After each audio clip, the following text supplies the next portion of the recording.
This will be a recovery vlog for Thursday, September 25th, 2025. I had a super, super lazy day on this fine Thursday. I woke up and Skips had woke me up early, like batting me on the face. So I went and let him out. And then, my bad if that was loud for you.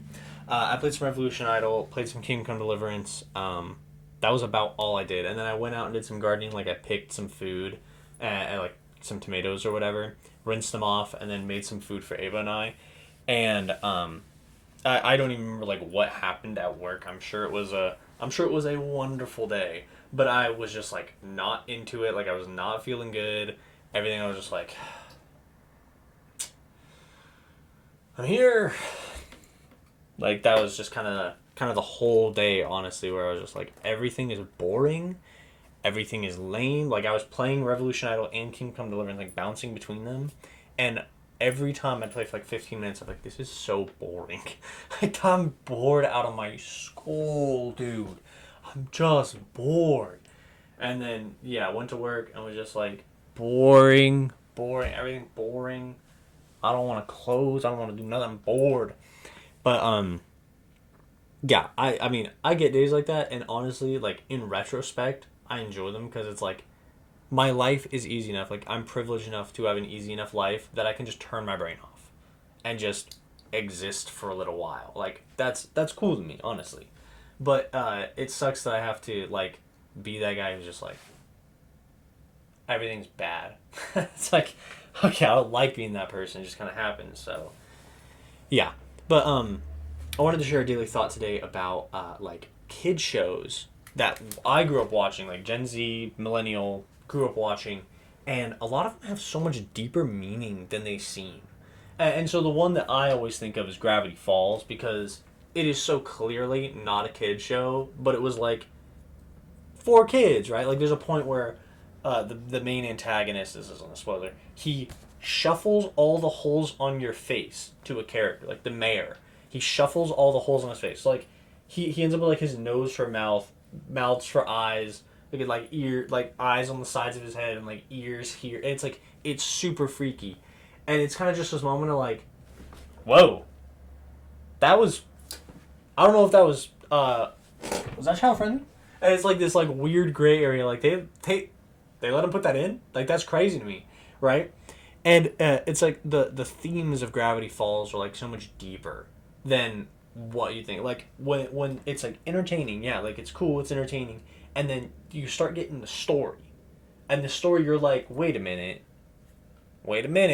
and then you get more story, and you're like, whoa, like I mean, like as a what was I probably 16 watching it, maybe 15 with my girlfriend at the time going to the zoo or whatever, watching it in the back seat, and we're like getting the lore on Uncle Stan and Stanford, and we're like watching it, and it's just like, when did this show get so deep, dude? Like I thought this was like Loch Ness monster, haha, hoo elves, gnomes, whatever, and now I'm sitting here going, portal to another dimension.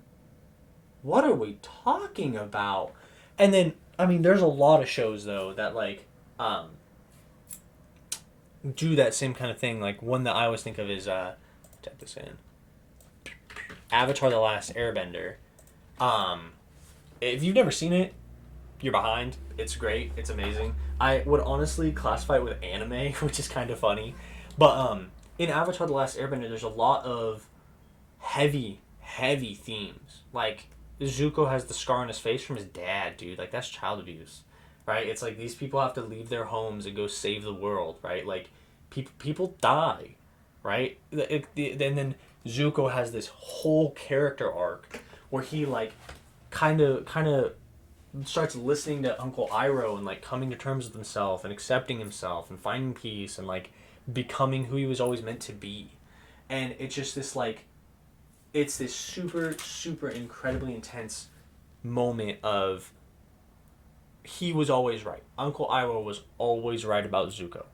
He was always right. There was never he never even though Zuko was feisty and hot and evil and all these things, Iroh was always the one who was just like, no, you're not like that though. Like, I get it. Then and Iroh got it. Like he was the one who was about to take Ba Sing Se, and this is just like what I understood from the story was like his son died, and then he retreated immediately, and was just like that's it. Why are we doing this? And it's not until the man who's the general has a loss in the fighting where he just goes, why are we doing this? Why am I going to send my son to go kill other people's sons? Why? What's the point? And so he kind of just was like, we're leaving. We're not taking Ba Sing Se. And then, Ba Sing Se ends up getting infiltrated from within and all these things. But it's like under the veil of this like lighthearted kid show where Aang is an airbender, doesn't kill anybody. It's like, dude, he's throwing people off cliffs. They're dead. They are dead. You didn't directly kill them. You threw them off a cliff so gravity could kill them, right? And it's like this thin veil of, oh, everything is fine and dandy, and then bloodbending is introduced, and you're like, that's pretty bad. Yeah, that's pretty bad. Aang, you gotta deal with that.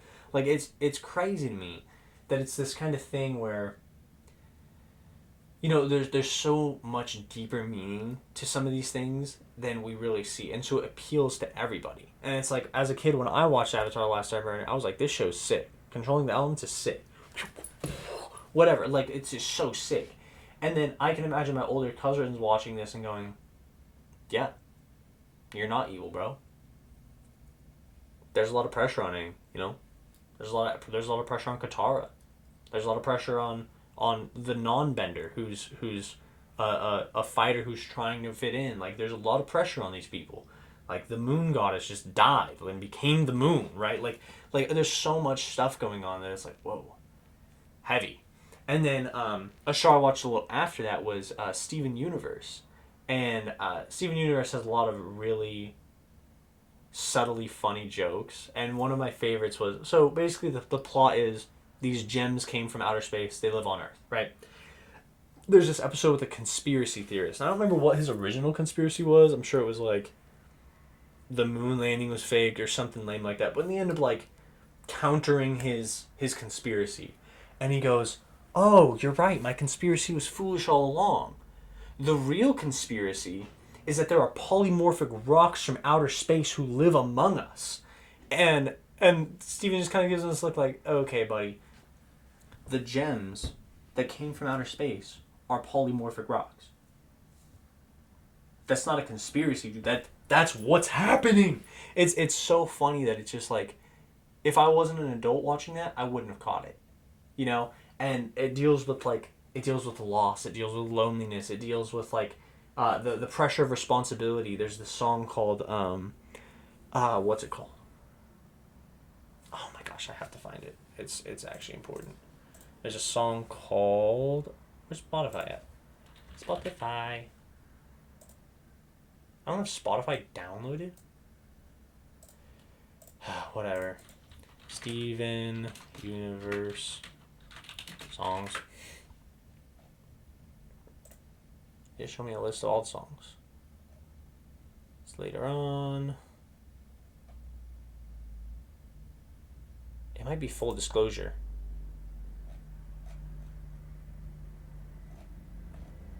Can I get the lyrics? Full Disclosure lyrics. Yeah, exactly.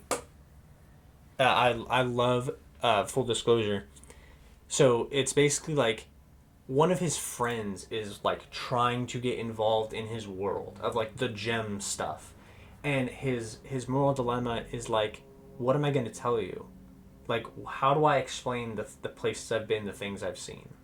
Like, how? And it's just like, it's this childish like burden of responsibility, but it's not exactly childish. Like, there's so many people in real life who deal with those kinds of heavy burdens, and it's like, how do I explain to you these things? And when I talk about this from my view as like a future president, is like soldiers. How do I explain to you the places I've been and the things I've done? And it's like when I see like Vietnam veterans in public, and it's like, it says like Vietnam Air Force combat veteran or something like that. And I'm just like, that is someone who bears that burden of responsibility and came home and was just like, how do I even go back to life? What am I going to tell my family? Like, what do I even say? Like, that's someone who's just like, what do I do? Like, I don't want you to be exposed to this kind of stuff. Like, I don't want the people I love to be exposed to this stuff. So what do I do? And it's that burden of responsibility that Steven Universe so artfully tackles, and like showing the apprehension after the song of him explaining everything and just like laying it out for her and just being like, it's so dangerous. Like, everyone told me it's dangerous. I didn't believe them until it was dangerous, right? Like, it's that kind of thing. And so it's really, really masterful in that, like, behind the silly songs and the sweet, whatever characters, it's this deep, like, there's so many deep moments like that, like deep feelings of loneliness, deep feelings of personal responsibility, like I am alone in my duty kind of responsibility, like we're stronger together, like positive messaging as well. And it's just like there's so much stuff like that, and like the parasocial relationship that Pearl has with her diamond, and just like, you are her sword, you are her shield, be that person. And it's such a powerful show.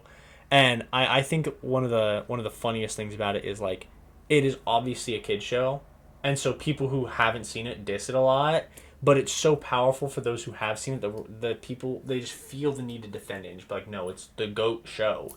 And it is a really good show, but it's good for the deeper messaging, not for the 12-year-old who's the main character.